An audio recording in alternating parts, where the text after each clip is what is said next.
Dans cet épisode avec Seth Godin, on va parler d'idées. Qu'est-ce qu'une bonne idée? Qu'est-ce qu'une mauvaise idée? Est-ce que votre idée est une bonne idée? Et bien justement, vous aurez la réponse d'ici la fin de cet épisode. C'est parti.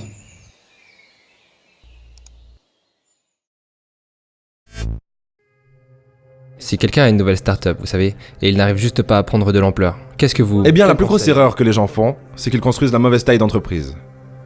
Si vous dites « J'ai une bonne idée, mais j'ai besoin de faire une levée de fonds pour 12 millions de dollars », ce n'est pas une bonne idée. Parce que si vous saviez comment réunir 12 millions de dollars, vous l'auriez déjà fait. Ouais, ou vous avez besoin d'un oncle riche. Si vous dites « C'est bien, mais je ne fais pas d'argent jusqu'à ce que Bill Clinton l'achète. Et je dois trouver quelqu'un qui peut me mettre en face de lui. » Mauvaise idée. Donc pour moi, je me suis lancé dans l'industrie du livre parce que chaque jour, c'était il y a des années, les gens dans l'industrie du livre achetaient 100 livres par jour.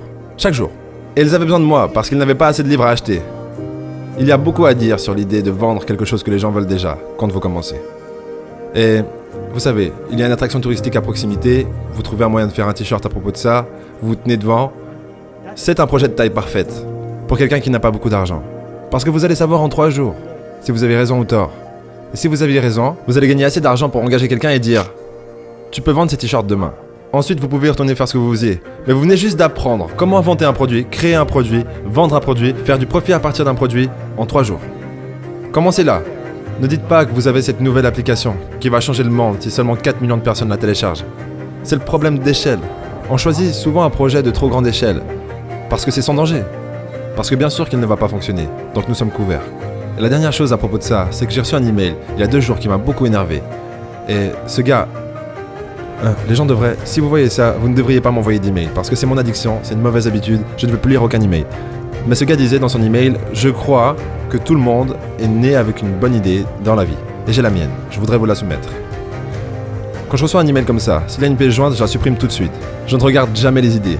Mais j'ai répondu tout de suite et j'ai dit « Je n'arrive pas à croire que vous venez de dire cette phrase. Parce que dès que vous dites ça, vous vous êtes piégé à ne plus être capable d'échouer. Parce que c'est votre seule idée. Ouais, C'est ridicule. tous les œufs dans le même panier. Oui, ne faites pas ça. Ouais. Ce que vous devez dire, c'est que tout le monde a une bonne idée chaque heure. C'est la mienne, et si elle est mauvaise, j'en aurai une autre dans 1 heure. Donc on verra. C'est une bien meilleure façon. Si vous restez assis en disant « J'ai cette bonne idée, mais je peux en parler à personne parce qu'ils vont la voler », ce n'est pas une bonne idée. Il est important de réaliser que dans la majorité des cas, ce n'est pas vous qui choisirez la bonne idée, c'est la bonne idée qui vous choisira.